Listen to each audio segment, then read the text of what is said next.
Assalamualaikum warganet. Nih ada video motivasi dari Bapak ini. Tonton videonya di sini. Nah, mereka kan balik kepada orang tuanya nih. Nah, kita kan paling mengundang mereka 2 minggu sekali untuk berkumpul kembali, bertemu dengan ayah asuhnya dan ibu asuhnya. Nah, Terima kasih, Pak. menurut ibu, metodologi ini masih bisa sebagai kartu kendali nggak bagi mereka?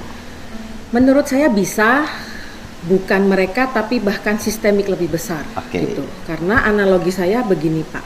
Orang kalau lapar, orang kelaparan, lebih baik diberi makanan, baru diajarin cara mancing supaya dia bisa dapat ikan di laut untuk Oke. makan sendiri, atau orang sedang kelaparan nih, Ya, tapi dikasih dia pancing. dikasih pancing, kamu harus belajar dong caranya mancing supaya bisa. kamu. Nah, yang saya lihat di program Bapak, sebetulnya peran terbesar adalah di orang tua. Satu, karena setiap kali kita mengatakan anak itu titipan Tuhan kepada orang tua, bukan kepada negara. Iya, betul. Bukan kepada guru sekolah, tapi kepada orang tua.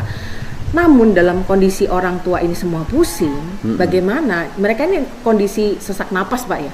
Kondisi orang kelaparan. Masa mau diceramahin cara mancing untuk nggak? Menurut saya lebih efektif sekarang dibantu dulu diselesaikan masalahnya. Oke. Oke.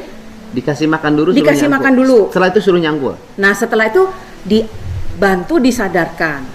Ini bisa terjadi kenapa? Nah, kalau itu tidak mau terulang, apa yang bisa dilakukan? Oke. Karena beberapa orang tua kemarin pada waktu pelantikan ya Pak, sesudah upacara Oke. itu, mereka beberapa bertanya kepada saya, Bu, apakah nanti setelah ini anak saya akan kembali seperti sebelumnya? Saya bilang, ya itu kembali lagi kepada Ada bapak orang dan tuanya. ibu gitu. Karena saya pakai analogi kalau ibu beli ikan hias gitu ya, di tempat orang jual ikan hias, ikannya bagus, akuariumnya kan sudah di-set Pak, airnya, suhunya Oke. berapa, kemudian pencahayaan dan lain sebagainya.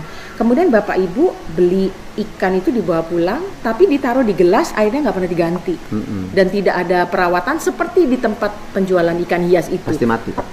Ikannya seperti apa? Jadi itu tergantung kepada ibu dan bapak. Mereka tidak menolak, tapi kalau saya melihat dari respon, dari dialog, kaget. Oke, jadi gitu ya warganet. Tadi Bapak Aing bersama psikolog ya, psikolog membahas tentang bagaimana sih nanti kedepannya anak-anak itu, mereka akan berubah atau akan kembali lagi. Jadi dijelaskan oleh psikolog ya, jadi semuanya itu tergantung dari orang tuanya. Jadi tadi sampai dijelaskan bahwa si anak itu sebenarnya lapar ya, lapar dari artian itu perlu kasih sayang atau kehadiran dari kedua orang tuanya. Jadi sebelum memberi arahan atau memberi nasihat itu sebaiknya dipenuhi dulu diri kasih sayangnya dari orang tuanya itu, agar si anak itu terpenuhi, baru anak-anak itu bisa diberi nasihat atau diberi masukan ya. Jadi tadi juga dijelaskan bahwa si anak tuh seperti ikan ya, ikan di penjual ikan. Jadi ketika di penjual ikan itu kan si ikan tuh dia diurus ya, diurus, airnya diganti, suhunya diatur, dikasih aerator, dikasih segala macam, jadi kelihatan indah saat kita mau membeli atau suka nih ikan di toko ikan.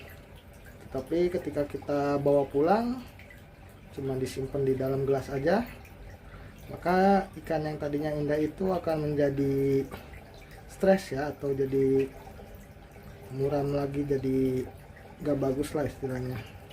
Jadi semuanya itu tetap yang paling utama adalah peran dari kedua orang tuanya.